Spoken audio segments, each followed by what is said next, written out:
Assalamualaikum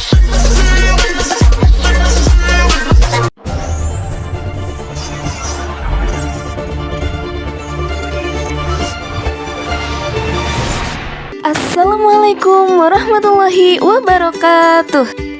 Halo chemistry lovers, selamat datang kembali di pembelajaran kimia. Tentunya tetap bersama Miss Aida. Oh iya, bagaimana kabar kalian nih?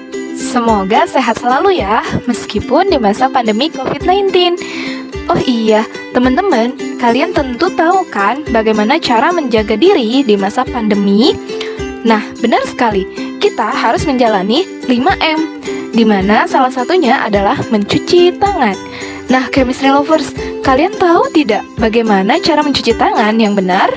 Oke, kalau mau tahu, yuk simak caranya. Nah, teman-teman, di samping terdapat cara mencuci tangan yang benar, yaitu yang berdasarkan WHO ya, teman-teman. Di mana hal ini dilakukan minimal 20 detik dengan runtutan seperti di samping ya. Semoga kalian bisa mencontoh dan menerapkannya di rumah masing-masing. Oh iya Miss, kenapa sih contoh pembelajarannya mencuci tangan? Memang ada ya kaitannya sama pembelajaran kimia? Tentu ada dong teman-teman. Coba kalian perhatikan. Di video tersebut, dia mencuci tangan menggunakan sabun. Nah, ketika sabun dicampurkan dengan air, itu sesuai dengan pembelajaran kita kali ini, yaitu tentang prinsip hidrolisis garam. Sebenarnya, apa sih yang dimaksud dengan hidrolisis garam? Oke, simak penjelasannya ya. Hidrolisis berasal dari kata hidro, yang berarti air, dan lisis, yaitu penguraian. Jadi, hidrolisis garam adalah penguraian garam oleh air. Sabun yang kalian gunakan untuk mencuci tangan merupakan suatu garam ya teman-teman. Tapi ingat, sabun bukanlah garam dapur ya teman-teman yang bisa kalian makan. Soalnya rasanya pahit yang disebabkan ia termasuk garam stearat.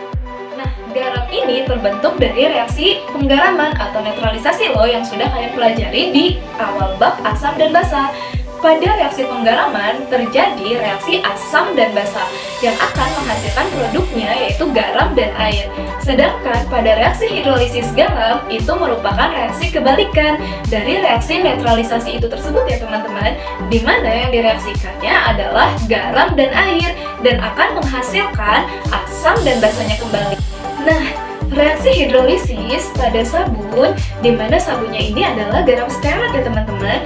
Jika direaksikan dengan air, maka ia akan menghasilkan suatu asam, di mana asamnya ini adalah asam stearat yang merupakan jenis asam lemah dan juga NaOH atau KOH yang merupakan basa kuat. NaOH untuk membentuk sabun padat dan KOH juga untuk membentuk sabun cair ya teman-teman. Nah, jenis hidrolisis yang terjadi pada reaksi penyabunan ini atau saponifikasi merupakan jenis hidrolisis parsial atau sebagian ya teman-teman. Mengapa demikian? Karena yang bisa terhidrolisis hanya yang lemah ya teman-teman. Sedangkan yang kuat, yang dari basa, dia tidak akan terhidrolisis oleh air. Lalu, apa sih fungsinya sabun serta bagaimana mekanisme kerjanya sabun yang dikaitkan dengan hidrolisis garam yang bisa membunuh virus yang ada di tangan? Oke, sabun berfungsi sebagai pembersih tangan yang efektif ya teman-teman, karena dia berfungsi untuk menghilangkan kotoran dan debu serta mengurangi jumlah mikroorganisme penyebab penyakit seperti bakteri dan virus yang ada di kedua tangan kita. Lalu, bagaimana mekanisme kerja sabun yang dikaitkan dengan hidrolisis garam? Oke teman-teman, pertama, sabun akan menurunkan tegangan pada air sehingga memungkinkan air dapat membasahi tangan kalian dengan lebih efektif. Nah, di sini sabun bertindak sebagai suatu zat pengemulsi untuk mendispersikan minyak dan sabun akan teradsorpsi pada butiran-butiran kotoran yang menempel pada tangan kalian ya teman-teman.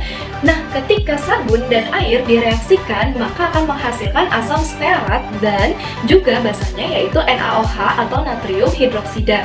Nah, pada jenis reaksi penyabunan ini, ia disebut sebagai reaksi hidrolisis sebagian atau parsial, disebabkan yang lemahnya hanya berasal dari asam, yaitu asam stearat.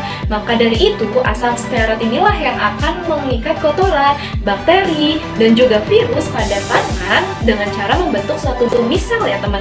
Nah, di sini misal akan membelah dan merusak struktur DNA atau protein yang terdapat pada kotoran, bakteri, dan juga virus.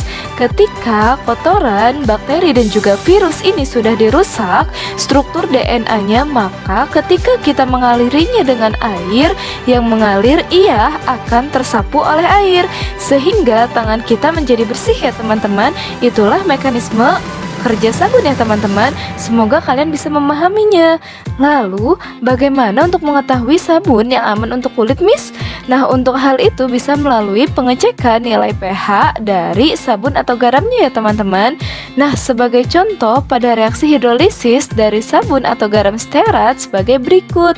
Nah, ini disebut sebagai natrium stearat atau sabunnya ya teman-teman. Ini yang disebut sebagai garam. Dan ini akan direaksikan dengan air ya teman-teman. Nah, ketika mereka direaksikan akan menghasilkan asam stearat yang ini dan juga natrium hidroksida. Nah, ketika garam dan sabun ini akan diuraikan menjadi ion stearat dan ion natrium. Nah, ion stearat ini bersifat sebagai asam lemah, sedangkan ion dari garam natrium bersifat sebagai basa kuat. Ketika asam lemah dan basa kuat direaksikan, maka ia akan mengalami hidrolisis parsial atau sebagian. Karena yang terhidrolisis hanya yang lemahnya saja teman-teman. Jadi yang kuat ini tidak akan terhidrolisis, jadi hanya sebagian. Nah, yang lemah ini akan menunjukkan bahwa ia memiliki nilai Ka pada persamaan reaksi ini. Sedangkan basa kuatnya akan menunjukkan bahwa nilai pH dari sabun ini akan lebih dari 7 karena yang menang di sini sifatnya adalah yang basah. Nah, reaksian ion stearat yang bisa diuraikan oleh air seperti ini ya teman-teman, ia akan terurai menjadi asam stearat dan juga OH-. Oke, karena tadi ia dapat terurai oleh air, maka ia akan diketahui nilai Ka-nya, di mana Ka dari asam lemah ini bernilai 10 pangkat min 5. Lalu konsentrasi dari garamnya misalnya 0,1 molar ya teman-teman. Nah, 0,1 molar ini sama dengan 10 pangkat min 1 molar. Lalu ketika ditanyakan berapakah sabun pH tersebut, maka berdasarkan yang tadi ya teman-teman, maka diperkirakan pH dari sabun ini akan lebih besar dari 7. Nah, di sini yang menunjukkan basa adalah konsentrasi dari OH- ya teman-teman. Maka yang ditulis dalam hidrolisis di sini adalah konsentrasi dari OH-. Nah, rumusnya konsentrasi OH- sama dengan akar dari Kw per Ka dikali konsentrasi garam dikali dengan valensi garam. Nah, Kw di sini adalah tetapan air, sedangkan Ka adalah tetapan dari asam lemahnya ya teman-teman. Nilai dari tetapan air yaitu selalu 10 pangkat min 14, sedangkan Ka-nya sudah diketahui di soal, yaitu tadi 10 pangkat min 5, dan konsentrasi garamnya adalah 10 pangkat min 1, sedangkan valensi garam didapat dari jumlah yang garam lemahnya ya teman-teman. Nah, karena di sini garam lemah stearatnya cuma 1, maka nilai valensinya yaitu cuma 1. Nah, ketika 10 pangkat min 14 ini dikali dengan 10 pangkat min 1 akan didapat nilai 10 pangkat min 15. Lalu dibagi 10 pangkat min 5 maka didapat yaitu nilainya 10 pangkat min 10. Lalu diakarkan dan mendapatkan nilainya yaitu 10 pangkat min 5. Nah, ketika nilai konsentrasi OH-nya sudah didapat, maka kita lanjutkan mencari nilai pOH-nya ya teman-teman. Jadi nggak bisa langsung mencari nilai pH, kecuali di sini konsentrasi H+, maka kalian bisa langsung mencari ke pH-nya. Nah, untuk mencari pOH-nya yaitu rumusnya min log konsentrasi OH-. Nah, di sini tinggal kalian isi konsentrasi OH-nya yaitu 10 pangkat min 5, sehingga min log 10 pangkat min 5 adalah 5 ya teman-teman. Nah, sehingga untuk mencari pH-nya yaitu adalah 14 dikurang pOH, sehingga nilainya 14 dikurang 5 hasilnya adalah 9. Nah, sedangkan pH yang aman dari sabun itu adalah antara 8 sampai 9. Sehingga ketika pH sabun ini 9, itu bisa dikatakan aman untuk kulit kalian. Oke teman-teman, jangan lupa jaga selalu kesehatan kalian ya, dengan cara mencuci tangan selalu dengan sabun. Stay safe everyone! Keep the cleanliness and the cleanliness will keep you.